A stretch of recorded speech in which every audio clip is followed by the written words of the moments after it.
చాలాసార్లు మీరు చెప్తున్నారు, రాస్తున్నారు, పైరసీలో సినిమాలు చూడొద్దు, హీరోలు చెప్తున్నారు, అందరూ చెప్తున్నారు. ఆడియన్స్ థియేటర్కి రావడం మానేసి పైరసీలో సినిమా చూసేయటం అనేది ఈజీగా అయింది. మనకు వచ్చిన టెక్నికల్కి ఇదిగో ఇలాంటి ఐబొమ్మ రవి ఇలాంటి వాళ్ళు చేసేటటువంటి ఇస్తుండేటటువంటి క్వాలిటీకి, పాత రోజులు ఇంత క్వాలిటీ ఉండేవి కాదు. ఇప్పుడు మరీ హెచ్డి క్వాలిటీలు అన్నీ తీసుకొని రిలీజ్ చేస్తే ఆటోమేటిక్గా ఇంట్లో కూర్చొని హ్యాపీగా పకోడీ తింటా, పిల్లలతో సరదాగా ఫ్యామిలీతో మాట్లాడుకుంటా సినిమా చూడటం అలవాటైపోయింది. దానివల్ల ఎంత నష్టపోతున్నామో మనందరికీ తెలుసు. మీ అందరి సహకారం కూడా ఉంటే దీన్ని ఇంకా కొంచెం ముందుకు తీసుకెళ్లేదానికి కుదురుద్ది. ఇలాంటి దుర్మార్గుల్ని శిక్ష పడేదాగా, లేకపోతే ఇది అరెస్టులు కాదండి, ఎన్కౌంటర్లు చేయాలి. ఎన్కౌంటర్లు చేస్తే వాళ్ళు చేయకపోయినా సినిమా వాళ్ళన్నా చేయాలి కనీసం. ఎందుకంటే అంత బాధ. వాడికి సంబంధం లేకుండా ఒక సినిమా ఇన్ని కోట్లు ఖర్చు పెట్టి వందల మంది కష్టపడి వాళ్ళ బ్లడ్ని తాగుతుండే లాంటి బ్లడ్ చూడటం చాలా అవసరం.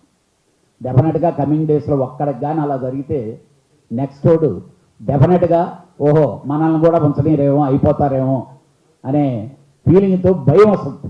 అది చూడండి ఐబొమ్మ అని చెప్పి ఇమీడియట్ రేవంత్ రెడ్డి గారు చెప్పటం. అక్కడి నుంచి మొదలెట్టుకుంటే Telugu film chamber of commerce piracy వింగులో గతంలో పోలీస్ అధికారులతో నిండి ఉండి పైరసీ వింగ్ ఉండేది. ఆ పైరసీ వింగ్ ఉంటే నేను ప్రతి ఎగ్జిక్యూటివ్ కమిటీ మీటింగ్లో కూడా ఎందుకు మనకి పైరసీ వింగ్ ఎందుకు ఏంటి అని చెప్పి ఎప్పుడు ఆర్గ్యూ చేస్తూ ఉండేవాడిని.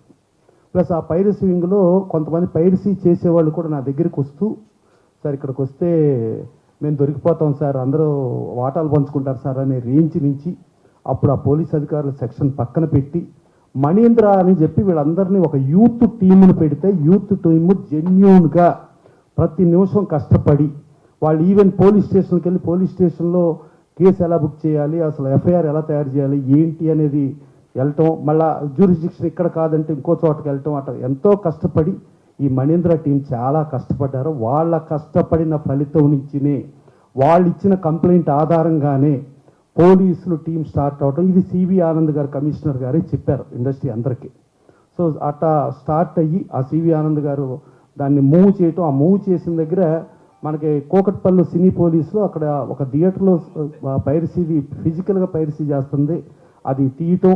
దాని నుంచి మొదలెడితే కోయంబత్తూరు, లక్నో, బీహార్ ఎక్కడెక్కడికో వెళ్ళి ఇంకా ఎక్కడో మూలాలన్నీ ఎతుకుతామండి అని చెప్పి అప్పుడు సివి ఆనంద్ గారు ఆ ప్రెస్ మీట్ చెప్పటం.